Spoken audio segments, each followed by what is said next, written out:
From Geneva today, the United Nations placed Eastern Democratic Republic of Congo once again in the spotlight. In a stark and sobering assessment, UN investigators concluded that both the Rwanda-backed M23 militia and the Congolese military, along with their affiliates, have committed severe abuses that could amount against humanity. The announcement came during a press briefing at the UN headquarters in Geneva, where journalists gathered to hear the latest findings from the Office of the High Commissioner for Human Rights. Taking the podium, UN Rights Office spokeswoman Ravina Shamdasani did not mince her words. She began by stressing that responsibility lies on multiple sides. Ravina Shamdasani said, "The report finds that gross human rights violations and violations of international humanitarian law have been committed by all parties to the conflict, by the M23, supported by the Rwandan Defence Forces, as well as by the Congolese armed forces and affiliated armed groups." Shamdasani went on to detail how investigators documented abuses that were not isolated incidents, but part of clear patterns that pointed to organisation, planning and systematic implementation. Ravina Shamdasani said, "Daily violations across the entirety of the territory under the M23's control followed discernible recurring patterns, indicating a high degree of organisation, planning and resource mobilisation. We have reasonable grounds to believe that the M23 members may have committed the against humanity of murder, severe deprivation of liberty, torture and slavery, enforced disappearance and deportation or forcible transfer of population." Her words underscored the gravity of the situation. This was not chaotic or accidental violence, but deliberate actions carried out across a wide swath of territory. The report suggests that civilians under M23 control have been subjected to constant and systematic abuse. The UN report paints a bleak picture of how the M23 militia, bolstered by external support, captured key cities in both North and South Kivu. According to the findings, their campaign was characterized by widespread repression, intimidation and brutal tactics aimed at silencing dissent and strengthening their grip on the population. Ravina Shamdasani said, "The M23 armed groups, with training, material, intelligence and operational support from the Rwandan Defence Forces, captured major cities in North and South Kivu.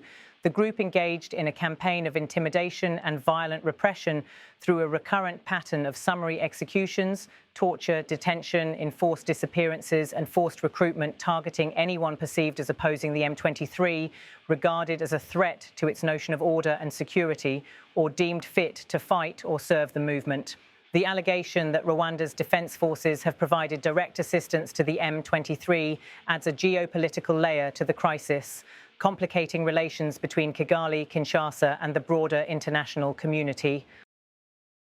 Perhaps one of the most harrowing aspects of the UN's report concerns the systematic use of violence as a weapon of war. Shamdasani explained that these abuses were not confined to women and girls, though they were disproportionately affected. Men, boys and LGBT individuals were also targeted in acts of violence, including while in detention. Ravina Shamdasani said M23 members also systematically carried out widespread violence, including and slavery. Women and girls were disproportionately targeted, but men, boys and LGBT individuals were also victims of violence, including in detention. Hundreds of children were detained by M23 and young males were forcibly recruited. This revelation underscores the devastating impact of the conflict on the most vulnerable groups, further emphasizing the urgent need for accountability and protective measures. But the UN's findings did not focus solely on M23. The Congolese armed forces, known as the FARDC, and their affiliated groups, including the Wazalendo militia, were also implicated in grave violations. Shamdasani explained that these state and allied forces were responsible for deliberate violence and looting during retreats. Ravina Shamdasani said, "The report also documents grave violations committed by the DRC armed forces and affiliated groups such as the Wazalendo, including deliberate of civilians. It identifies a pattern of widespread use of violence by them as well, mainly against women and girls, and looting by members of the FRDC and Wazalendo during their retreat from the front lines in January and February." the mention of state-linked actors engaging in abuses is particularly damaging for the Congolese government, which has positioned itself as the defender of its people against the M23 insurgency. Toward the close of her remarks, Shamdasani spoke with a mixture of urgency and frustration. She noted that while the details of the atrocities are horrific, they are not new. Civilians in the Democratic Republic of Congo have suffered similar abuses repeatedly, caught between armed groups and government forces. Ravina Shamdasani said, "The atrocities described in this report are horrific. It is heartbreaking and deeply frustrating to witness once again the dehumanization of the civilian population by those in power who are failing in their responsibilities. It is imperative to promptly and independently investigate all violations, all allegations of violations, with a view to ensuring accountability and victims' rights to truth, justice and reparations, and especially guarantees of non-repetition." Her appeal served as a reminder that documenting violations is not enough. Justice mechanisms must follow. Without accountability, she warned, there is little to prevent such atrocities from recurring. Behind every statistic and every allegation lies a human story.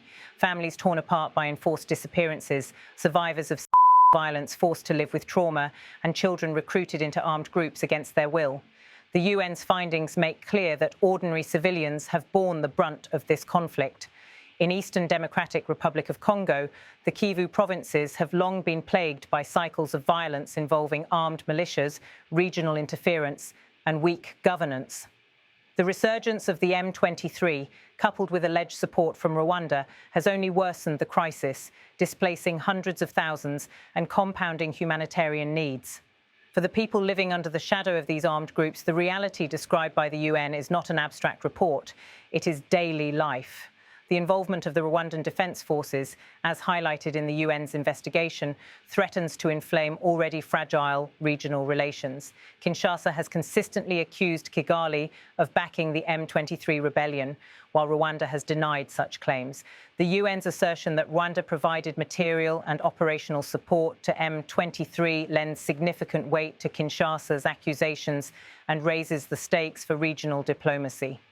If proven, Rwanda's role would not only implicate a neighbouring state in potential crimes, but also complicate international efforts at mediation. Regional bodies and external partners, from the African Union to the United Nations Security Council, may be forced to revisit their strategies for peace and accountability in the Great Lakes region.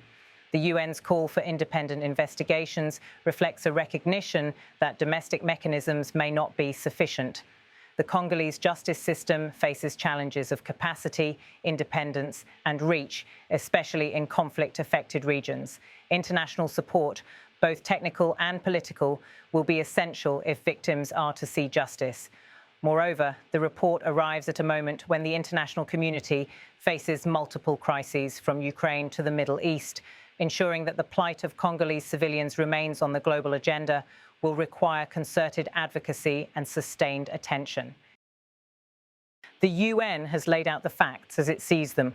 Both state and non-state actors in Eastern Congo are responsible for gross violations of human rights and international humanitarian law. The road ahead will be difficult.